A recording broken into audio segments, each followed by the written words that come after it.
విగ్రహం నేను నిన్ననే చెప్పాను ఈ వార్త వాళ్ళు ఎట్లాగే రాస్తారు వీళ్ళు అన్నటువంటిది. తెలంగాణలో అంబేద్కర్ విగ్రహం పెట్టినప్పుడు అద్భుతం జరిగిపోయిందంటూ వీళ్ళు కేసీఆర్ని నిలువెత్తున పొగిడారు. తీరా చూస్తే ఆ కేసీఆర్ని ప్రజలు తిరస్కరించారు. ఆంధ్రప్రదేశ్లో అంబేద్కర్ విగ్రహం పెడుతుంటే ప్రభుత్వాన్ని తిట్టిపోస్తున్నారు, అది పెట్టడం తప్పు అంటున్నారు.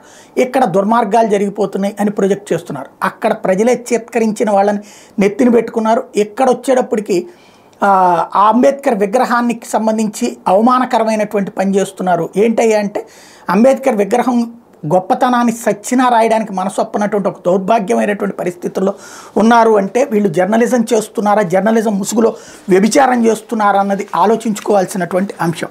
ఇకపోతే దూరంగానే అంటూ ఇక్కడ నిన్న కూడా హరికృష్ణ జూనియర్ ఎన్టీఆర్ తర్వాత కళ్యాణరామ్ వెళ్ళి ఎన్టీఆర్ విగ్రహానికి ఒకసారి నివాళులు అర్పిస్తే అదే సందర్భంలో బాలకృష్ణ విడిగా నివాళులు అర్పించారు.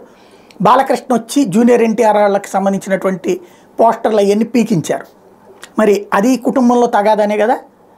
అది రాసి ఇది రాస్తే తప్పులేదు. నేను ఇది ప్రస్తావించా, అది ప్రస్తావించా. బట్ ఇక్కడ ఒకవైపే చూడు అన్నటువంటి కోణంలోనే జరుగుతుంది. ఒకవైపు వార్తలు మాత్రమే రాసుకొస్తున్నారు. సొంత కొడుకు మీదన అంటే బాబాయికి ఏమాత్రం నచ్చనటువంటి పరిస్థితి, కొడుకుల మీదన సొంత అన్న కొడుకుల్ని అన్యాయం చేస్తున్నటువంటి పరిస్థితి, అది వార్తలు రాయట్లేదు. ఇక్కడ ఖచ్చితంగా అన్న చెల్లి మధ్యన విభేదం ఉంది. ఆ విభేదం నిన్న కూడా కనబడింది. అయితే జగన్ కలుపుకెళ్లాలని చూశాడు, షర్మిల కలుపుకెళ్ళడానికి అంత ఇంట్రెస్ట్ చూపెట్టలేదు. అది విషయం, అదే ఇక్కడ తేడా ఉన్నటువంటి అంశం.